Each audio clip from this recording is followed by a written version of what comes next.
straight to Jesus himself.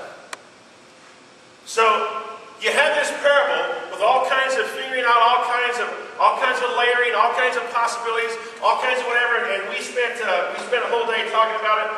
You can go back online, find that sermon, and listen to it. I just want to throw it out there for you to be thinking about, but I want to look at something else today. Here's a rhetorical question. Don't answer this out loud. Thacker, don't answer this out loud. Just want you to think about it. Sorry, Jim, I'll give you this statement. What did the rich man do that was so bad that caused him to go to hell? You ever wondered that? We're told that there was a rich man and a beggar at his gate whose name was Lazarus. We're told that the rich man lives in lavish luxury all day long, every day. The beggar at his gate is eaten up by sores, is in such torment that whenever the animals come and lick the sores, that gives him a little bit of relief, and he's starving to death. All he wants to do is fight the animals to get whatever scraps come off the rich man's table. And then they die. So, what did the rich man do that was so horrible and so bad and so terrible that caused him to go to hell? Well, the obvious answer is he was rich. And I think that over the years, misguided ministers that don't do a lot of homework and want to preach against wealth use these scriptures and other scriptures to preach against the accumulation of wealth and money, and that's not the answer. And unfortunately, knucklehead ministers do that, and it's not the best situation at all. Like some of the greatest servants of God ever in the Bible were fall down, stinking, filthy rich. The accumulation of wealth is not about any of that. No, the rich man's problem was something else. The idea here is it's not spoken about, but you get the sense of the rich man was a guy who was pretty much self-absorbed about everything about himself. He knew Lazarus. Whenever he is in torment, he identifies Lazarus by name.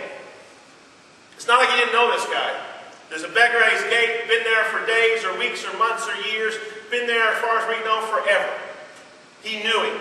The rich man was so absorbed in himself, he didn't have time for anybody else. And that, you understand from this parable, is what condemned him. So, as we look at this parable, there's the real subtle teaching of do not be self-absorbed. And yet, if you could sum everything up in our society, we would say that one of the great problems in our society is self-absorption. Everything is about me. And if you don't believe me, ask me. I'll tell you. It's all about me. And so as we look at this, I want us to understand that the Bible teaches something totally different, and we have to be careful about self-absorption. So today we're going to look at some areas where we can be self-absorbed. Turn your Bibles to 1 Timothy chapter 6. In your church Bibles, page 824. 1 Timothy chapter 6. One of the areas that we get self-absorbed with, or part of the self-absorption in our life, can be fixated on around money. Now, here's the thing about money and preachers and church. We would rather have the minister get up and talk about sex than money. We'd rather have the minister get up and say, I am a whatever kind of dirtball, and this is my last Sunday, and I'm whatever else, rather than talk about money. We'd rather have hot pokers stuck in our eyes than the minister get up and talk about money. We'd rather be tied down and have splinters stuck up underneath our fingernails than the minister get up and start talking about money. And yet, there's those biblical teachings. And yet, the self-absorption that we deal with, that we have to fight against, is so much a part of that is fighting against the financial self-absorption. I want you to hear what Paul says to Timothy. And by the way, before I read this, I want you to hear this because this is the Apostle Paul talking to his prized student Timothy, who has been asked to stay in a church build that church up, teach them, learn them, command them, lead them, preach to them. And this is a letter that he wrote to Timothy to tell him what to talk about, what to watch out for, things to be careful of, warnings, exhortations, celebrations, that kind of thing. Begin down to verse 17, chapter 6, 1 Timothy, he says, "Command those who are rich in this present world not to be arrogant or self-absorbed. Command them not to put their hopes in wealth, which is so uncertain." By the way, if there's anything that we have learned in the last 2 years, our financial world is pretty much uncertain. I don't think that's a stretch. Whoever wrote this letter to this guy knew enough about finances to say, you never know. I think we've proven that in the last 24, 30 months. So listen to it again. "Command those who are rich in this present world not to be arrogant and self-absorbed, or to put their hope in wealth, which is so uncertain. They need to put their hope in God, who richly provides us with everything for our enjoyment. Command them to do good, to be rich in good deeds, to be generous and willing to share. And in this way, they will lay up treasure for themselves as a firm foundation for the coming age, so they may take hold of the life that is truly life." Wow. It is interesting how jaded and cynical we are about money and religion and church and ministers and ministry. Every one of us in this room has either been involved in a church where the minister has embezzled, have had family members involved in a church where there's been financial whatever, have heard stories at the very least about people or family members in churches where money was taken or stolen or misappropriated, or, the minister gets up and preaches about money, he's driving some kind of Beamer or some kind of whatever, or lives in this huge extravagant house, or whatever else. You're sitting there going, it just doesn't seem to quite jive. So we get jaded with it.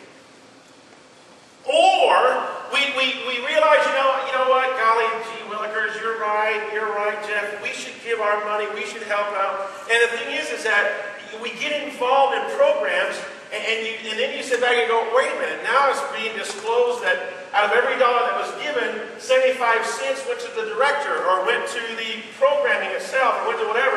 What I was giving my money to really just went to the salaries of the people who were in charge, and less than a quarter of the actual money went to help people who were in need. And he's sitting there going, who can you trust? This is ridiculous.